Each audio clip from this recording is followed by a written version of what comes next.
Assalamualaikum warahmatullahi wabarakatuh. Perkenalkan, nama saya Ilham Fahmi Kautsar dengan nomor induk mahasiswa 1203030055 dari kelas ATN 3B. Di sini saya akan memulai tugas ATS, yaitu pertemuan kedua formal negara hukum. Formal memiliki ciri proses kesepakatan antara rakyat dengan pemerintahan yang sudah melalui tahap proses tertentu di dalam negara hukum. Bentuk negara hukum terbagi pada tiga bagian, yaitu individualisme. Sebuah negara memberikan kebebasan atau kemerdekaan untuk masyarakatnya agar bisa melangsungkan kehidupan berbangsa dan bernegara, seperti contoh negara adidaya Amerika Serikat. Negara Naf-Ashterat, penjaga malam. Pada negara penjaga malam, dasar karakternya ialah kebebasan, liberalisme, atau hadir ketika suatu negara membutuhkan monopoli. Di sini dapat diartikan menjadi sebagai kebalikan dari individualisme, di mana monopoli mengatur sampai ke hal-hal yang lebih detail dan rinci dalam susunan serta struktur pemerintahan. Material terbagi kepada tiga bagian, yaitu kolektif memiliki arti di mana sebuah sikap konsensus antara negara dengan pemimpin negara. Yang kedua, dominasi negara memiliki arti tidak memiliki ruang terhadap negara. Dan yang ketiga, welfare state memiliki arti cita-cita ideal kesejahteraan, mengembangkan dua hal antara kolektif dengan dominasi negara.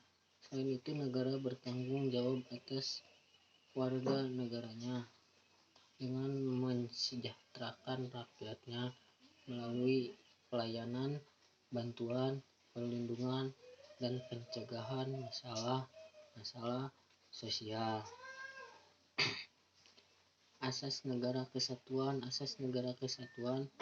memiliki prinsip tanggung jawab terhadap segala tugas pemerintahan yang dikendalikan oleh pemerintah pusat.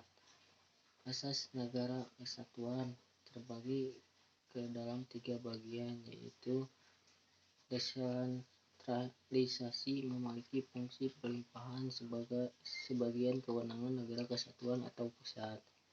Yang kedua, desentralisasi memiliki fungsi di mana penyelenggaraan pemerintahan pusat yang dilimpahkan ke daerah. Dan tugas pembantuan memiliki fungsi di mana berwenangnya pemerintahan pusat agar dapat dibutuhkannya peran dari pada daerah. Asas negara hukum merupakan sebuah kedudukan yang berdiri di atas hukum, yang menjamin keadilan pada warga negaranya. Keadilan di sana berfungsi bagi tercapainya kebahagiaan untuk warga negaranya dan sebagai dasar daripada keadilan. Ciri negara hukum: International Convention of Justice of Bangkok 1965. Jaminan HAM memiliki fungsi di mana bentuk-bentuk dihormati dan diperhatikan.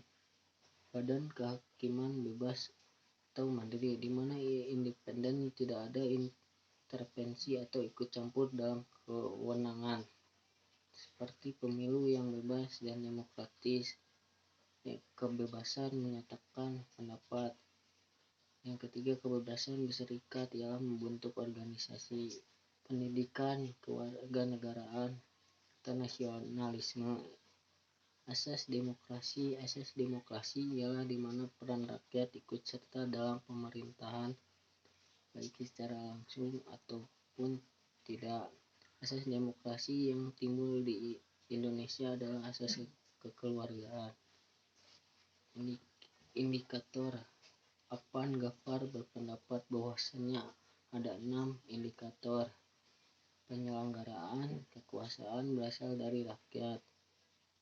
Rakyat mempunyai kekuasaan tertinggi dalam hal pembuatan keputusan yang berdampak bagi kehidupan rakyat secara keseluruhan. Salah satu sistem pemerintahan yang memberikan sistem ini ialah demokrasi, di mana memberikan kesempatan penuh kepada warganya untuk berpartisipasi secara aktif dalam proses perumusan pengembangan, sehingga pemerintahan yang diselenggarakan oleh rakyat, dari rakyat, dan untuk rakyat. Penyelenggaraan kekuasaan secara bertanggung jawab. Aturan ini memiliki tanggung jawab terhadap sesuatu yang menjadi kewajiban atas kepemimpinannya secara menyeluruh. Yang ketiga, adanya partisipasi langsung maupun tidak langsung. Partisipasi masyarakat di dalam sebuah negara memiliki peran serta membantu menyalurkan aspirasi, pemikiran, dan kepentingannya dalam penyelenggaraan pemerintahan daerah. Adanya rotasi kekuasaan dalam suatu negara harus memiliki peluang terjadinya rotasi kekuasaan yang dilakukan secara damai dan tersistematis agar dapat disebut demokrasi. Pemilu menurut Afan Ghaffar ini sarana untuk melaksanakan rotasi kekuasaan dan rekrutmen politik. Setiap warga negara yang sudah dewasa mempunyai hak untuk memilih dan dipilih, juga bebas menggunakan haknya tersebut sesuai dengan kehendak hati nuraninya. Kebebasan dijadikan hak-hak dasar manusia. Setiap warga negara dapat menikmati hak-hak dasar mereka secara bebas seperti yang terdapat pada negara demokratis, termasuk di dalamnya hak untuk menyatakan pendapat, hak untuk berkumpul dan berserikat, serta hak untuk menikmati pers yang bebas. Yang kedua, pertemuan yang ketiga itu tentang bentuk negara hukum. Negara formal yaitu negara hukum atau negara undang-undang. Oleh karena implementasi pelaksanaan pemerintahannya negara berdasarkan atas perundang-undangan yang tertulis atau hukum tertulis. Individualisme yaitu sebuah negara yang memberikan kemerdekaan atau kebebasan untuk masyarakatnya agar bisa melangsungkan kehidupan bangsa dan negara. Yang ketiga yaitu negara Arstad, penjaga malam, di mana ada atau hadir ketika negara membutuhkannya. Yang keempat, monopoli yaitu kebalikan dari individualisme. Peran negara sangat dominan untuk mengatur kepada hal yang rinci dalam susunan struktur pemerintahan. Yang keempat, material terbagi menjadi 3 bagian, yaitu kolektif, itu sebuah sikap negara hukum dan bersifat konsensus antara negara dengan pemimpin negara. Dominasi negara yaitu tidak memberikan ruang bagi masyarakat terhadap negaranya. Welfare state yaitu memiliki arti cita-cita ideal kesejahteraan, menggabungkan antara kedua hal, kolektif dengan dominasi negara dan bertanggung jawab atas warga negaranya. Pertemuan keempat yaitu tentang negara autokrasi atau sering disebut juga autokrasi, yaitu bentuk pemerintahan yang dianggap ideal, absolut, dan legislatif. Yang kedua, oligarki yaitu sistem pemerintahan yang dijalankan orang tertentu atau kelompok tertentu. Yang ketiga, monarki yaitu bentuk pemerintahan yang kekuasaannya dipegang oleh kaisar atau raja. Memiliki 2 jenis bentuk pemerintahan, monarki konstitusional, monarki parlementer, dan monarki absolut. Yang keempat, republik yaitu bentuk pemerintahan yang dijalankan berdasarkan kedaulatan rakyat. Bentuk negara menurut Aristoteles yaitu negara yang lembaga politik yang paling berdaulat.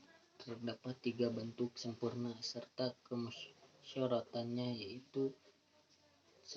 Aristokrasi. Bentuk kemusyaratan maka menjadi plutokrasi oligarki. Yang kedua, monarki. Bentuk kemusyaratan menjadi tirani despoti. Yang ketiga, politeia. Bentuk kemusyaratannya demokrasi. Sistem pemerintahan menurut Mahmud MD, sistem hubungan dan tata kerja antara lembaga negara. Yang pertama, presidensial. Ciri-ciri presidensial yaitu pemerintah tidak bertanggung jawab kepada parlemen DPR, kepada negara menjadi kepala pemerintah. Menteri-menteri diangkat dan bertanggung jawab kepada presiden. Parlementer. Ciri-ciri parlementer yaitu pemerintahan dilakukan oleh sebuah kabinet yang dipimpin oleh seorang perdana menteri. Kabinet bertanggung jawab kepada pemerintahan dan dapat dijatuhkan oleh parlemen melalui mosi. Pertemuan kelima, negara autokrasi atau autokrasi. Indikator yang ada dalam autokrasi yaitu penentuan wakil rakyat, dominan penguasa. Yang kedua, sistem satu partai. Yang ketiga, organisme yang dianggap sebagai sesuatu kesatuan yang mempunyai dasar-dasar hidup serta kehidupan dan mempunyai kepentingan sendiri dan kepribadiannya sendiri.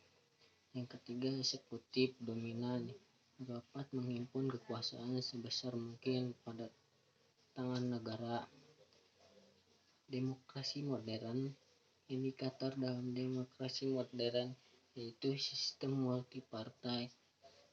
Yang kedua, penyelenggaraan kekuasaan rakyat. Yang ketiga, kumpulan atau kesatuan dari para individu dalam artian bahwa individu memiliki peran yang pokok dan harus mengusahakan kebahagiaan kesejahteraan negara. Yang keempat, rakyat memiliki kendali penentuan wakil penuh. Yang ke undang-undang dominan. Pertemuan keenam, pembatasan kekuasaan menurut Maurice Defarge memiliki 3 macam usaha, yaitu yang pertama, secara langsung. Pemilihan para penguasa yaitu pemilihan oleh masyarakat yang akan diperintah merupakan cara yang paling praktis dan mudah untuk dilaksanakan. Kedua, pembagian kekuasaan dengan tujuan agar melemahkan kekuasaan penguasa dengan maksud tidak menyalahgunakan kekuasaan atau tidak bertindak wajar. Yang ketiga, kontrol yurisdiksional yaitu adanya peraturan hukum yang kekuatan kekuasaan atau hak-haknya tersebut. Yang kedua, membatasi kekuasaan penguasa yaitu dengan menambahkan atau memperkuat kekuasaan pihak yang diperintah. Sebuah usaha yang dilakukan oleh masyarakat untuk menolak pengaruh dari penguasa itu ditambah atau diperkuat. Yang ketiga, pengadilan kelaliman para pemimpin terhadap rakyat. Trias politika sudah ada pada abad ke-541 yang lahir di Prancis, memiliki fungsi yaitu fungsi defensi, fungsi diplomasi, fungsi finansial, fungsi polis dan dikembangkan oleh John Locke pada tahun 1632 sampai 1707, yaitu fungsi legislatif, fungsi eksekutif, fungsi federatif, dan dipertegas oleh Montesquieu pada tahun 1748 dalam bukunya yang berjudul Spirit Des menjadi 3 bagian, yaitu fungsi legislatif, fungsi eksekutif, dan fungsi yudikatif. Lembaga legislatif yaitu lembaga atau dewan yang berwenang merumuskan atau membuat UUD di sebuah negara. Lembaga eksekutif yaitu presiden dan wakil presiden beserta menteri-menteri yang bertanggung jawab dan mempunyai kekuasaan menerapkan hukum, mempertahankan keamanan dan tata tertib. Ketiga, lembaga yudikatif, yaitu lembaga negara yang bertugas sebagai pengawas, pengawal, dan pemantau proses berjalannya undang-undang dasar. Sekian dari saya, mohon maaf bila ada salah kata. Wassalamualaikum warahmatullahi wabarakatuh.